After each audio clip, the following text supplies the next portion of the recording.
Bienvenidos y bienvenidas a este canal de Hablemos de lo que no existe, que se llama Hablemos de lo que no existe clips, en los que te vamos a mostrar historias de terror que son icónicas del canal. Este es un canal oficial y yo sé que lo que vas a escuchar aquí te va a gustar, o sea, te va a aterrar.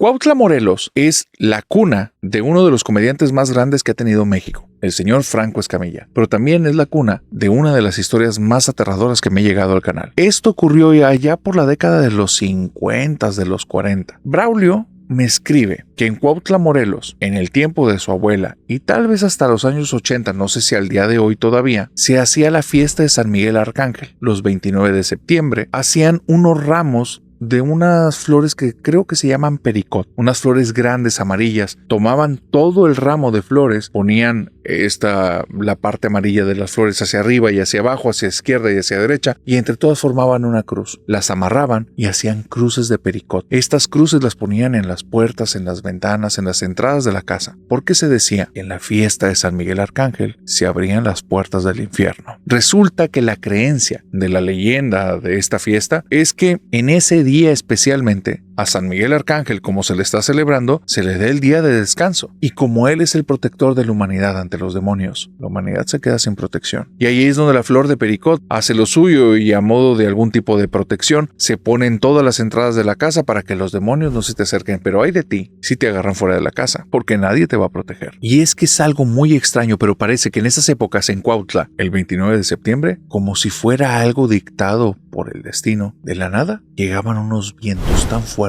que por toda la ciudad comenzaban a escuchar aullidos. Los árboles, algunos árboles pequeños, de cuajo salían volando, con todo y raíces. Había árboles medianos que caían, los arrancaba del piso y caían. Eran vientos tan pesados que si te tomaban en la calle te iban a arrastrar. A algunas personas se dice que desaparecieron y ya no los encontraron. ¿Fueron los vientos? ¿Fue algo más? No se sabe, pero era la coincidencia. El 29 de septiembre, justo cuando los demonios están sueltos, vienen estos vientos y atacan, y las personas les gustaba tomar, o tomaban, como si con la flor de pericot era la forma en la que se iban a proteger en sus hogares. Y aquí es donde entra Braulio.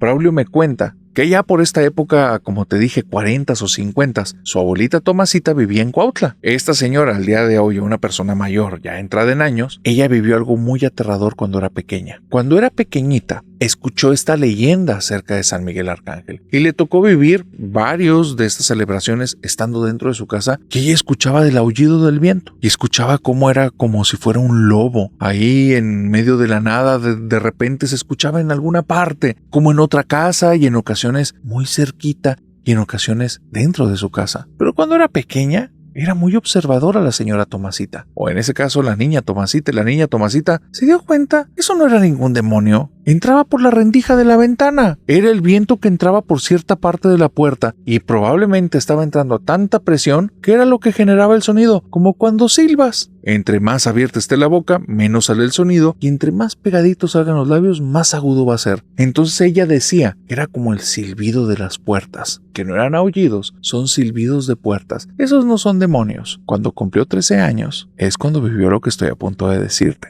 Resulta que ella tiene miedo. Ella tiene miedo porque en los últimos días he estado escuchando a su abuelita, que a su abuelita le gusta mucho el tema de las cuestiones como de andar curando gente, andar haciendo limpias. La abuela ha venido a advertirles que tengan mucho cuidado con los niños, porque hay un nahual en la zona. Se escapó y viene aquí a causar problemas, y que ya lo ha estado buscando, pero que es un nahual muy fuerte y que anda buscando niños. Están muy cerca de la fiesta de San Miguel Arcángel, y ella tiene miedo. Su abuelita se lo dijo con mucha seriedad, le preguntó que era un nahual, y le dijo que era un animal, pero que no es un animal, y que es una persona, y que si la ve se la va a comer viva. Y entonces ella, pues ya te puedes imaginar, una huerca de 14 años, pensando que se la van a comer viva, no es algo nada agradable, y la pobre Tomasita tiene miedo. Va a llegar la fiesta de San Miguel Arcángel y ella se prepara. Sabe que mínimo ese día no va a correr ningún riesgo, porque ese día van a estar dentro de su casa, van a poner las flores por todas partes, ya sabe que no son demonios, pero mínimo ese día va a estar tranquila. Y tal vez el viento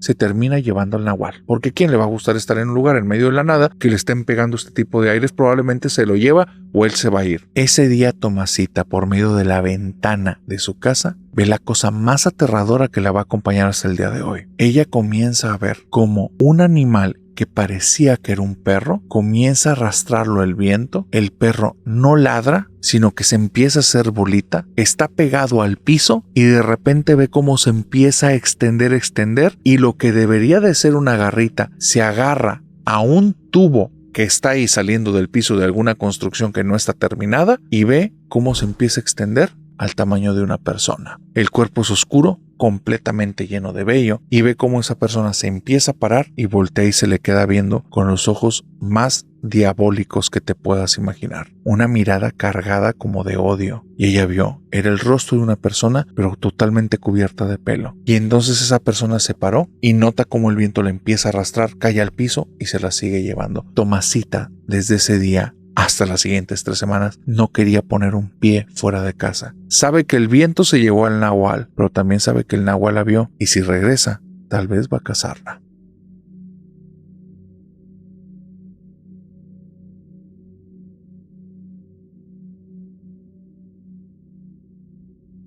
Cuando inicié este proyecto de Hablemos de lo que no existe, ya había varios canales de terror y yo era un gran consumidor de canales de terror. A mí el tema de lo paranormal y el tema de las historias de misterio, de terror y todo lo inexplicable me encanta. Pero cuando lo inicié, jamás hubiera creído que este canal iba a tener una temporada tan larga que tratara solo de historias de la audiencia, solo de historias que ustedes me mandaban. Al inicio tuve la falsa idea que con mis historias iba a ser más que suficiente, porque uno al principio no dimensiona cuánto va a crecer un proyecto y cuántos episodios se van a tener. Pero fue por ahí, del episodio como 20, que me di cuenta que en las historias de la audiencia había una riqueza tremenda. Había historias tan oscuras y vivencias tan extrañas que a mí me ponían los pelos de punta, pero también, y esto va a ser como una parte de mi confesión, me fascinaban. ¿Por qué? Primero porque no lo estoy viviendo. Y definitivamente no estoy ahí sumergido en la situación. Yo creo que si estuviera en varias de esas situaciones, difícilmente lo pudiera llevar a las palabras porque son cosas traumáticas. Pero desde fuera, al escuchar la historia, al leer la historia que me enviaban, era algo sumamente impactante. Te cuento todo esto porque la historia que estoy a punto de contarte volvió a generar ese impacto después de 3 años de tener este proyecto, y eso no es cualquier cosa. Hay una chica en el canal que antes de iniciar quiero decirte que de mi parte y de parte de toda la familia nocturna te mandamos un fuerte abrazo a ti y a tu familia, y yo sé que de esto que me contaste al día de hoy ya pasaron más de 10 años, pero hay heridas que tardan en sanar, y quiero que sepas que la familia nocturna y yo te mandamos las mejores vibras, y aunque ya ha pasado tanto tiempo, que sepas que también somos tu familia. Vamos a ponerle de nombre a esta chica Ingrid, para ponerle un nombre para poderla identificar. Ingrid cuenta que cuando ella tenía 14 años se dio cuenta que su mejor amigo era su papá. No con una relación así extraña o como un papá raro, no. Es que ella desarrolló una afición bien extraña. A Ingrid le gustaba el béisbol. ¿Qué tiene de raro el béisbol? Nada. Pero en esos tiempos y en la ciudad que ella vivía, sí era extraño, porque no se practicaba. A nadie le gustaba. No era que lo repudiaran o que lo odiaran. No, pero ni siquiera podías conseguir guantes y bate. O sea, no había manera de poder practicar ese deporte ahí, porque no había lugares que vendieran esos artículos. Te estoy hablando de allá de los 80. Ingrid se movió y consiguió por medio de una revista, que sabrá Dios de dónde la sacó, que mandando una carta y cierto giro postal le podían enviar las cosas a su casa. Pero ¿sabes cuál es el problema? Estás en una ciudadcita, en un pueblito, en el que no hay liga pequeña, no hay ningún equipo de béisbol, nadie lo practica y a nadie le interesa. Y ahí es donde encontró a su papá como su mejor amigo. Su papá, aunque era un fanático, un hincha del fútbol soccer, él tuvo que empezar a aprender a aventar la pelota de béisbol. Compró otro guante, otro kit como el que había comprado su hija para ponerse a practicar con ella. Y de repente veías al pobre hombre ahí en las noches viendo partidos para aprenderse los nombres, para aprender jugadas, para aprender las reglas, porque él verdaderamente quería pasar tiempo de calidad con su hija. La veía tan entusiasmada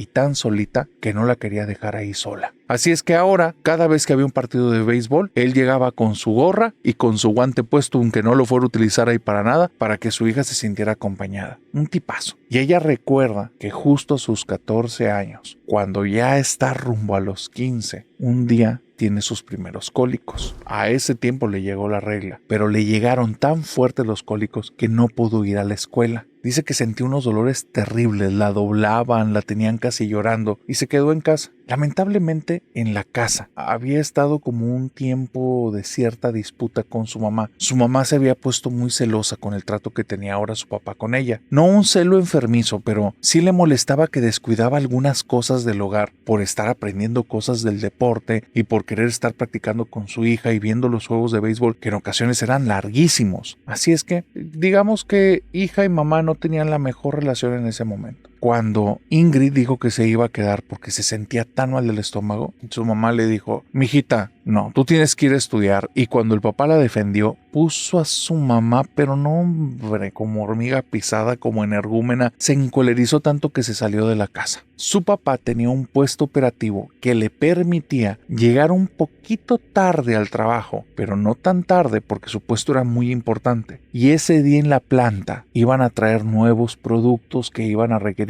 para unos nuevos procesos, cosas internas de la fábrica, cosas que Ingrid nunca entendió. Su papá, después del pleito con mamá, también se tiene que ir. Mamá no está en la casa, papá se tiene que ir y se fue bastante rápido. Ingrid se queda ahí. Está intentando quedarse dormida, pero no puede. No puede, son un chorro los dolores, son un montón los dolores. Así es que ella está retorciéndose la pobre en la cama. Quién sabe cuánto tiempo pasó, pero de repente la casa comienza a tener un aroma muy específico. Un aroma que ella detecta y la pone en alarma. Humo, huele a humo. Huele que algo se está quemando, pero se está quemando en serio. Así es que se levanta, aún cuando trae los dolores que ni con eso se detienen, se va saliendo de la habitación y donde llega justo al pasillo voltea a la entrada y ve parado ahí en la puerta viendo hacia adentro de la casa a su papá. Y se le queda viendo y le dice: papá, huele a humo, ¿por qué no estás en el trabajo? No te habías ido. Y el papá nada más levanta la mirada, pero tiene el rostro muy triste, muy muy triste. Y entonces ella le dice: papá, estás todo manchado de la cara y de la camisa, déjame ir a traer algo para limpiarte. Y se mete en su habitación y va por una toalla, trae una toalla mojadita en agua, huele cada vez más a humo, sale de la habitación y le dice: papá, aquí traigo para limpiarte. Va caminando la entrada, pero ni siquiera está volteando para allá, está en el piso por el dolor que trae. Y cuando llega ahí, no está el papá, apesta toda la casa a humo, no hay humo ahí, se asoma por la ventana, no ve el vehículo de su papá y comienza a andar por la casa y a gritarle, pero el papá no sale. Y ya, se habrá ido, se le olvidó algo, se fue rápido, pero no escuché el carro y ahí vienen los dolores y van los dolores y otra vez más fuerte. Mira, ella termina sentada en una escalera casi por media hora. Cuando ya agarra algo de fuerzas y se levanta, va y se tira en una silla a medio caminar entre la escalera y la sala y su cuarto. Se queda ahí tirada otro rato, después llega a su habitación y van a ser como 2 o 3 horas después que llega su mamá. Y viene con, digamos, un plan no muy amigable, va a estar como de armas tomar. Y cuando llega y le dice: Ingrid, ven para acá, necesito hablar contigo. Y ella se levanta y le dice: oye mamá, vino papá. Y entonces la mamá le dice: de eso te quiero hablar, ven para acá. Y donde le dice eso, y Ingrid nada más está como que en medio de un retortijón,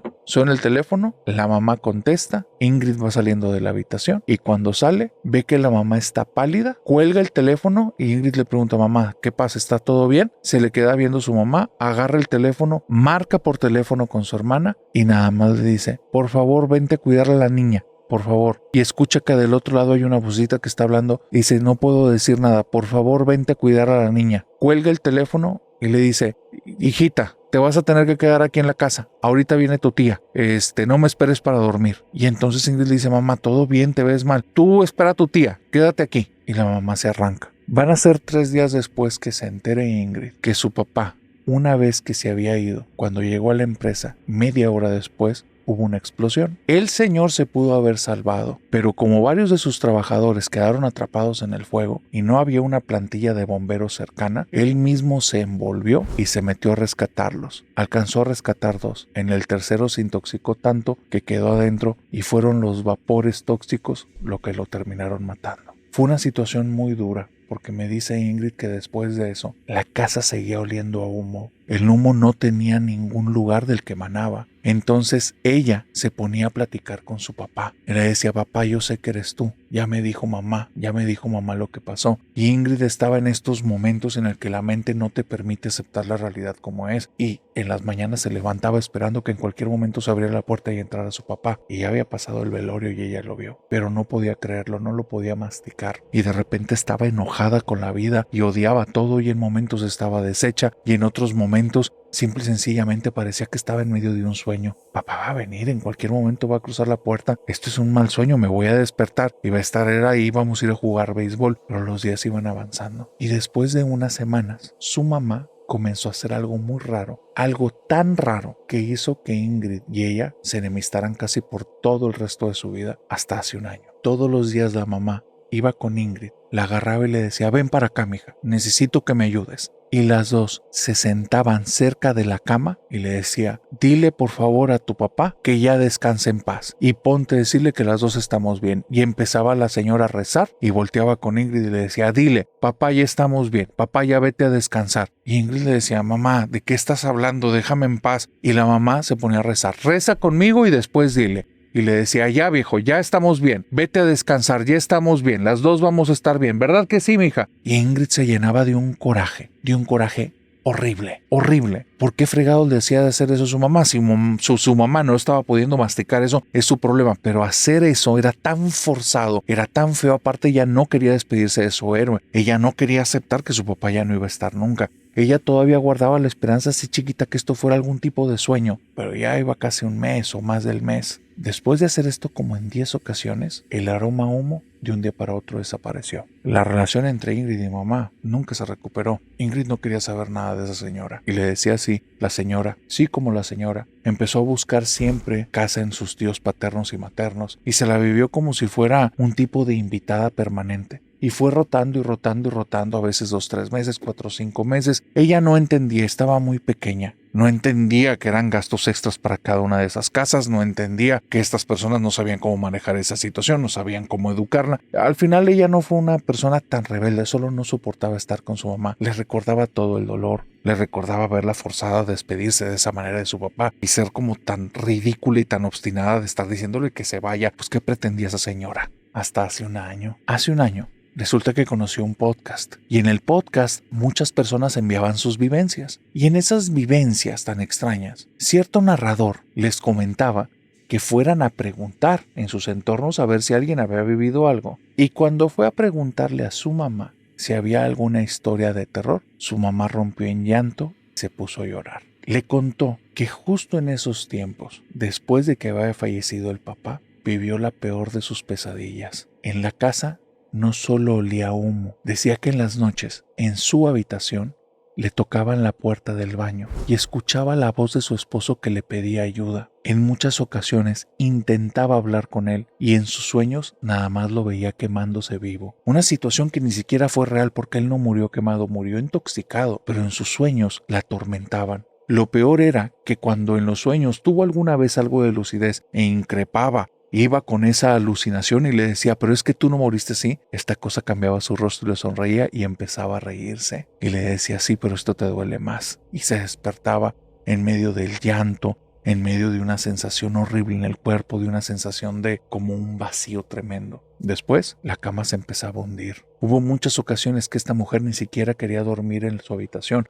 Ingrid ni se dio cuenta, pero su mamá a veces dormía en el sillón de abajo, con la tele prendida, pero era porque le daba miedo. Llegaba del trabajo, entraba en su habitación y la cama estaba hundida. Había algunas ocasiones que estando en la cama, escuchaba la voz de su esposo hablándole al oído diciéndole: ya no te quiero, me abandonaste. Y eso era como clavarle una daga en el corazón. La señora estaba sufriendo y no lo podía soportar más. Comenzó a preguntar a personas qué podía hacer y fue su hermana la que le dijo: pues dile a tu viejo que ya los deje, dile a tu viejo que van a estar bien. No terminaba de entender que lo que se estaba presentando en esa casa probablemente no era el espíritu del Señor, sino algo que se estaba aventajando de la tragedia. Ingrid me cuenta que después de que dejó de olerse al humo y todo eso, fue la enemistad con su mamá. Su mamá estaba tan rota que no supo cómo acercarse a su hija. Ahora, muchísimos años después, décadas después, cuando escuchó esa historia, Ingrid le pidió perdón. No sabía lo que su mamá había vivido, pero cuando regresó a su casa, dice que la luz de la entrada estaba prendida y adentro había una sombra enorme. Ni siquiera pudo entrar a dormir ahí.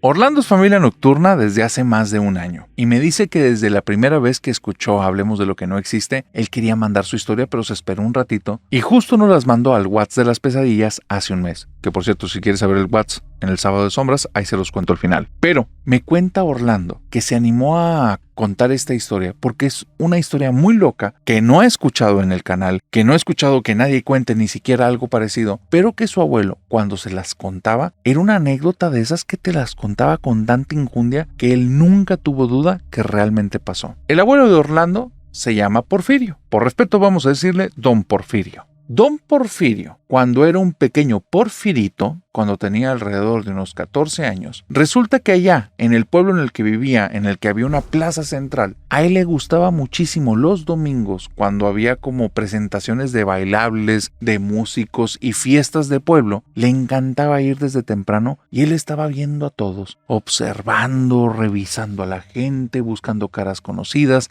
y desde muy pequeñito se dio cuenta que le gustaba el baile. No había muchos lugares donde bailar en el pueblo en el que vivía, prácticamente eran alguna celebración de matrimonio, algún tipo de celebración de la iglesia donde llevaran alguna música de farafara o música como de regional, pero las fiestas de pueblo eran las mejores, porque sí se encargaba el municipio de llevar cosas que normalmente la gente del poblado no alcanzaba a pagar, entonces era algo bastante más grande y bonito. Descubre que desde pequeño el baile se le da, la música le gusta, y cuando van pasando los años, mira, don Porfirio se dice que no es muy guapo, pero tiene muy buenos pies. Así es que de repente está sacando a bailar las muchachonas de una tras otra y empieza a ser un tipo muy popular. Por allá, de cuando está cumpliendo sus 16, 17 años, conoce a alguien que le vamos a poner Tenchita, porque Tenchita es una chica muy guapa, que cuando era niña estaba muy feíta, pero creció y se volvió muy chula. Y esto te lo estoy diciendo con palabras de Orlando. Y me dice, mi abuelo siempre me decía, no hombre, esa Tenchita era chula, chula. Y dice, y apenas decía eso, narrador, mi abuela volteaba a verlo con una cara de muy pocos amigos, y mi abuelo le volteaba y le decía, ya mujer, que era cuando era niño. Y le dice, pero ¿cómo no se te olvida? Y mi abuelo, el don Porfirio, nada más le decía, pues dale gracias a Dios que tenga buena memoria. Y seguía contando su historia. Bueno, narrador, esto que te estoy diciendo, siempre que estaba mi abuela, siempre pasaba el 100% de las veces y a mí me daba mucha risa. Mi abuelo me decía, o nos contaba, porque a veces me la contaba a mí solo y a veces con todo y mis primos, mi abuelo nos contaba que él conoció a Tenchita y desde que la vio fue amor a primera vista, pero pues todos andaban por Tenchita. Tenchita creció muy guapa. Tenchita, todos querían a Tenchita y él no estaba fuera del todos. Él era uno del grupo, pero él era de los que mejor bailaba. Y como no era tan bien parecido, pero se movía mejor que la mayoría, él sabía que tenía oportunidad. La andaba cazando, narrador. Había fiestas de pueblo cada 2, 3, 4 meses. Buscaban a veces muchas excusas, a veces cosas patrias y a veces celebraciones de la misma gente. La gente del municipio los apoyaba muy bien porque veían que todos ellos como que se divertían, convivían. Entonces había ahí una muy buena dinámica, muy buena sinergia. El punto es que mi abuelo sabía eso. Sabía cuándo iban a hacer las fiestas y eran amigos de las personas que estaban encargados de hacer todos los montajes. Te cuento todo esto porque él andaba cazando a Tenchita. Resulta que las últimas 3 fiestas que fue, pues la Tenchita siempre estaba bailando con alguien más y no la soltaban y no la soltaban. Y mi abuelo era bueno para bailar, pero no era bueno para los trompazos. Así es que si iba y se la quería quitar, se iban a armar ahí unos trancazos y dijo, no, eso no es lo mío. Lo mío es la música, lo mío es el baile, lo mío es ser un galán, no ser un rufián. Así es que lo que hizo mi abuelo fue esperar a la Tenchita afuera de su casa y estar esperando hasta que saliera ella rumbo al baile y él la iba a casar y se le iba a llevar desde ahí. Pues narrador, ese día del baile, Tenchita no va y se le hace bien extraño. Pasan 2, 3 días y se da cuenta que en el negocio en el que ella trabaja, que era una tiendita que estaba por ahí, Tenchita no está. ¡Qué raro! Y van pasando los días. Llega la siguiente fiesta de pueblo, que es cerca del mes y medio donde había sido la anterior. Vuelve a hacer la misma obra de ponerse fuera de la casa de esta Tenchita y pues resulta que nada, narrador. No sale Tenchita. Ya después de que se cumplieron 2 meses de no haberla visto por ningún lado, pues ya fue y tocó la puerta de la casa de Tenchita. Sale el papá y la mamá de Tenchita para ver quién es y él con mucha pena les dice, discúlpenme, pero quería saber cómo está su hija. Pues ya la Tencha no nos ha acompañado en las últimas fiestas y pues yo no les quería decir, pero pues quiero bailar con su hija. Y el papá les dice, no es momento, joven. Váyase de aquí, váyase con su familia. Cuando sea momento, será. Ahorita no es momento. Y le cerraron la puerta en la cara. Y dice mi abuelo que se puso muy triste, que hasta pensó en dejar el baile y dejar esas cosas porque, pues bueno, si no iba a bailar con Tenchita no iba a valer la pena. Y narrador, si tú hubieras estado en esas reuniones familiares y hubieras visto la cara de mi abuela cada vez que mi abuelo decía esa frase, no te hubieras quedado frío, porque lo fulminaba con la mirada y mi abuelo nada más como que la veía de reojo y hacía como si se le olvidara algo y decía, ¿en qué me quedé? ¿En qué me quedé? ¡Ah, sí! Sí, el señor me corrió de la casa y mi abuela ya sonreía. Y entonces ya mi abuelo seguía desde ahí. Sabía que si mi abuela se ponía bronca, mira, él no era bueno para los trompazos, pero la abuela, quién sabe. A mí me daba la impresión que la abuela en otro tiempo fue boxeadora. Pero bueno, el punto es que lo que pasaba en la casa de Tenchita era un misterio. Tenchita no iba al trabajo, Tenchita no fue a 3 fiestas, Tenchita nadie la ha visto en las últimas semanas. Y entonces ahora sí, se ciñe el cinturón mi abuelo, se pone bien los pantalones y va a preguntarle a un par de amigos que sabía que andaban frecuentando a Tenchita. Y resulta que ninguno ha salido con ella desde hace casi 3 o 4 meses. ¿Por qué? No sabemos. Un día mi abuelo empieza a escuchar rumores en el pueblo. Que la Tenchita está mal, la Tenchita está muy mal. El día anterior escucharon gritos en su casa. Se metió alguien, algún ladrón, le hicieron algo, le asustó algún tipo de alacrán o animalejo de la zona. No, que se la llevaron de ahí. Ya no está en la casa, está muy mal. Entonces él cree que es un tema de salud y empieza a preguntar que si la Tenchita andaba mal del corazón o de algo así. Pues nada, que es otro tipo de cosas, otro tipo de males que no pueden curar ahí. Pasan 2 meses en los que nadie sabe qué pasa con Tenchita. Dicen, allá debajo del agua, que a Tenchita se le metió el diablo. Eso es lo que dicen, que los gritos que se escucharon en esa noche, en esa casa, no eran los de una persona, que eran los del mismísimo demonio gritando desde el infierno. Pues bueno, mi abuelo no se espantó, no sabía por qué estaban diciendo eso. Cuando Tenchita regresó, él fue de los primeros que se entera, va y la visita, y lo que se topa es algo que lo deja totalmente impactado. Tenchita ya no es la Tenchita bella, ya no es la Tenchita guapa. Está sentada en una silla, parece que está totalmente ida. El cabello, parte del cabello está cano, y ya no es el cabello bonito, sedoso como lo tenía, ni la piel toda terciopelada, bonita, preciosa. No. Se ve una piel muy lastimada, está más delgada de lo normal, y los ojos, que parece que no están viendo nada. Cuando él está muy cerca de ella y le toca la mano, dice que lo volteó a ver, y por un solo segundo, vio como si en la mirada de Tenchita hubiera otra persona, alguien más, alguien malo, y no una mujer, un hombre. Esos ojos eran diferentes. Mi abuelo dice que con la mirada se quedó tan asustado que durante semanas y en sus sueños Tenchita se aparecía y con la pura mirada lo fulminaba, y era muy raro porque alrededor del cuello de Tenchita siempre se imaginaba una serpiente verde. Mi abuelo le daba un miedo tremendo. ¿Qué era lo que estaba pasando? ¿Qué era lo que ocurría?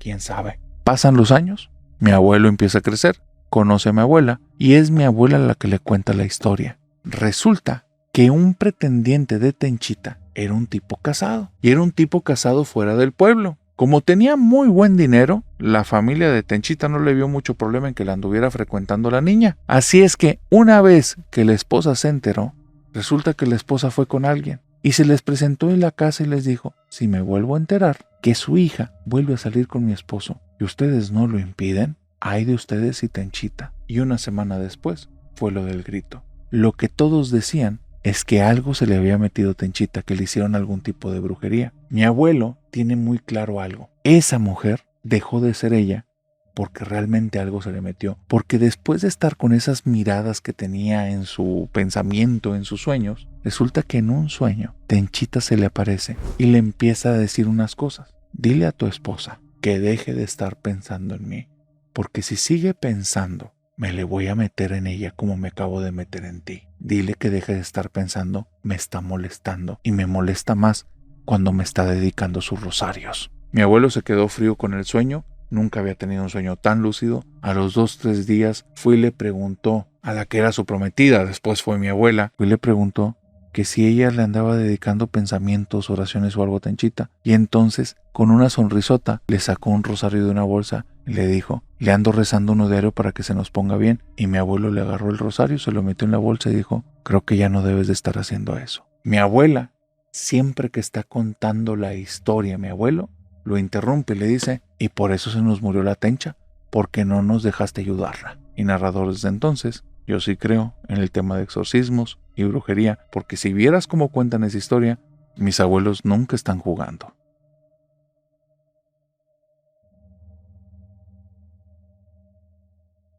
Es un tema muy interesante el de los sueños y muy amplio también. Sí. Te cuento entonces la siguiente historia. Por favor. Esto nos lo envía una seguidora del canal que solamente se presenta como Lunita, que le mando un saludo. Y pues aquí voy a contar la historia que nos envía. Ella dice que toda su vida, desde que tiene uso de razón, le han pasado cosas muy raras. Cosas como ver sombras, sentirse observada, sentir que en su cuarto no está sola, de repente escuchar ruidos, escuchar voces, murmullos, susurros que no vienen de ningún lado y que no puede entender. Pero lo más raro de su historia no es que le pase esto, sino que cada vez que ella trataba de preguntarle a su mamá, de preguntarle a su papá, de contarle sobre esto, parecían evadir el tema, como que no querían hablarlo. Era, no, son sueños, mija, y ya. Pero ella lo notaba cada vez más y entre más crecía, como que había algo que estaban ocultándole, ¿no? Llega el momento cuando ella ya tiene cierta edad que se siente y les dice a sus papás, oigan,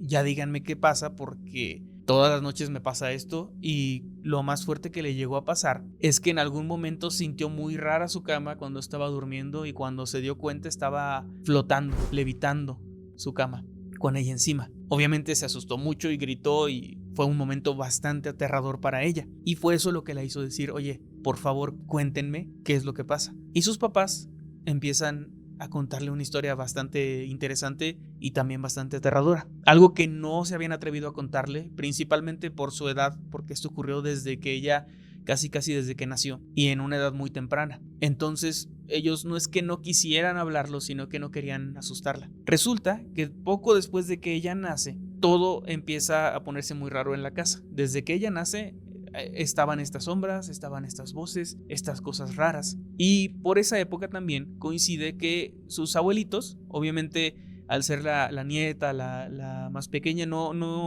especifica si era la única, pero sí al menos era la recién nacida. Sus abuelitos estaban encantados con ella. Entonces, muy frecuentemente, ellos la llevaban a su casa con ellos y el fin de semana les pedían a los papás que si se la podían llevar y cuidarla y estar con ella, porque además ellos siempre habían querido tener una niña y nunca la tuvieron. Entonces, tenían como en ella esta ilusión de vamos a cuidarla, ¿no? Resulta que cuando la niña se iba de la casa con los abuelos el fin de semana, su mamá y su papá también vivían cosas como más fuertes acá. Y lo más fuerte que llegó a pasarle a la mamá es que en una de estas ocasiones, cuando la niña no estaba, ve que alguien anda por ahí, por la casa como una sombra, chaparrita. Y en una de esas se topa frente a frente con una niña. No se parece a ella, es una niña más grande, una niña de entre unos 6, 7 años, pero tiene un aspecto cadavérico. Un aspecto pálido, con ojos hundidos. Y esta niña directamente le dice, me voy a llevar a tu hija. Y la mamá se queda en shock, primero por lo que está viendo y además por lo que está escuchando. Le pregunta quién es, pero la niña le ignora y solo le dice eso, me voy a llevar a tu hija, con mucha seguridad. Tratando de apelar como a su compasión de alguna forma, le dice, no te la lleves porque si te la llevas nos vamos a poner todos muy tristes aquí en la casa. Y la niña le contesta, no me importa, me voy a llevar a tu hija. Y la ve irse y no la vuelve a ver. Obviamente se queda muy asustada y a partir de ese momento, cuando la niña está en la casa, está muy al pendiente de ella. Tanto papá como mamá están tratando de estar con ella siempre. Y en una ocasión, una noche, mientras ella está en su cuna, la mamá está preparando todo para ir a dormir, ya está oscuro, y comienza a escuchar unos ruidos muy raros. Unos ruidos como de un gato. Ellos ya habían tenido el avistamiento de un gato medio raro alrededor de la casa. De repente por una ventana volteaban y estaba un gato, pero era un gato que describían como con una mirada muy particular. Los ojos de los gatos son muy característicos y este gato no los tenía. Este gato tenía los ojos de una persona y tenía ciertas facciones que no terminaban de ser ni de animal ni de ser humano. La señora entra al cuarto de la niña, enciende la luz y ve a este gato posado encima de la bebé. Se asusta mucho y sin pensarlo lo agarra y lo avienta hacia la puerta de la habitación. Pero cuando lo avienta no escucha que el gato caiga en ningún lado y al voltear el gato está encima de la niña otra vez. Obviamente se asusta muchísimo, comienza a gritar, le habla a su marido. De nuevo lo agarra y lo trata de azotar contra el suelo y ve como el gato simplemente desaparece y otra vez aparece encima de la niña. Llega el papá, trata de hacer exactamente lo mismo, de llevárselo, de sacarlo y el gato vuelve a aparecer encima de la niña. Llega un punto donde el papá, desesperado, agarra al gato por el cuello y lo comienza a asfixiar tratando de matarlo. Y lo logra, aparentemente, lo deja inconsciente, lo avienta fuera de la casa y al volver el gato está encima del niño otra vez, con una mirada humana, horrible, mirando fijamente a la bebé. Lo único que atinan a hacer en ese momento los dos es agarrarse de las manos, acercarse y comenzar a rezar. Y comenzar a rezar muy, muy, muy fuerte. Y el gato comienza a maullar, comienza a mirarlos, a gruñirles, a mostrarles los dientes, hasta que se va. Ven cómo se va. Tratan de acudir con alguien sin saber muy bien con quién, porque tampoco eran una familia como de este tipo de creencias o tan fuertes, ¿no? Como que supieran o conocieran mucho del asunto. Alguien les dice, pues mira, lo más básico que puedes hacer es rociar agua bendita por toda la casa y rezar para que lo que sea que es esa cosa no se acerque de nuevo. Lo hacen, ponen agua bendita por todos lados, rezan a como pueden entender, encienden veladoras, tratan de hacerlo más espiritual, lo espiritualmente posible, ¿no? Con los conocimientos que tienen. Y a partir de ese momento las cosas parecen calmarse. Y durante varios días no hay gato, no hay sombras, no hay nada. La mamá en otra ocasión, en una noche, está bañando a su hija en la bañera. La tiene como sentadita en la bañera con muy poquita agua, nada más como para bañarla, ¿no? Así como cualquier bebé. Y en una de esas escucha como si alguien tocara la puerta violentamente o como si algo se moviera ahí afuera. Entonces, sin descuidar mucho a la niña, se aleja y trata de ver quién es, pero ve que no hay nadie. Nadie está tocando, no hay nadie afuera. Pero tiene todavía como este miedo de que aquello tan raro vuelva a pasar, ¿no? Y en eso, en el cuarto donde está la niña en la bañera, comienza a escuchar maullidos y comienza a escuchar gruñidos. Se asusta mucho porque obviamente piensa, pues volvió este gato, ¿no?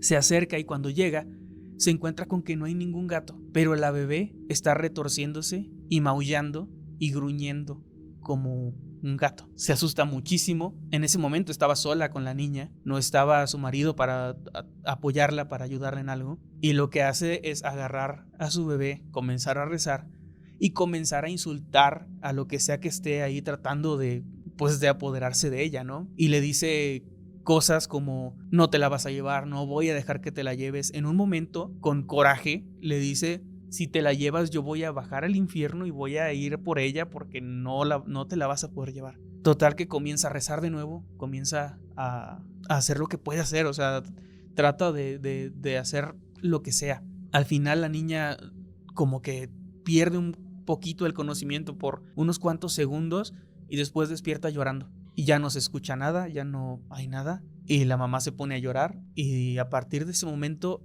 no volvió a ocurrir, no volvió a pasar esto del gato, no volvió a poseer o a estar dentro de esta bebé. Sin embargo, los papás de repente escuchaban algo, de repente había una sombra, de repente había un ruido, pero sin que pudiera hacer daño, ¿no? Sin que pudiera volver a ocurrir algo tan fuerte. Obviamente la niña crece, es quien nos envía la historia. Ella en ese momento se entera de todo esto que no sabía.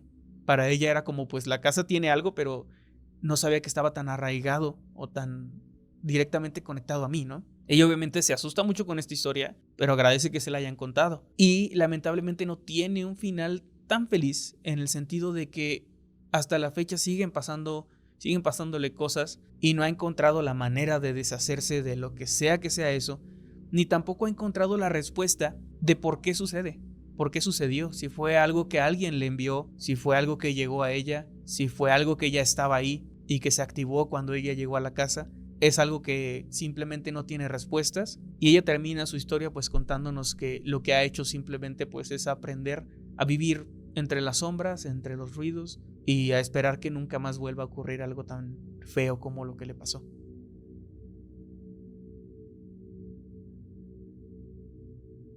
Y con esta historia, mi querida familia nocturna, hemos llegado al final de este clip. Pero recuerda que si te gustan las historias de terror, ya encontraste tu tribu. Ahora sí, de aquí hasta que nos veamos en el siguiente clip, te deseo que tengas dulces pesadillas. Bye bye.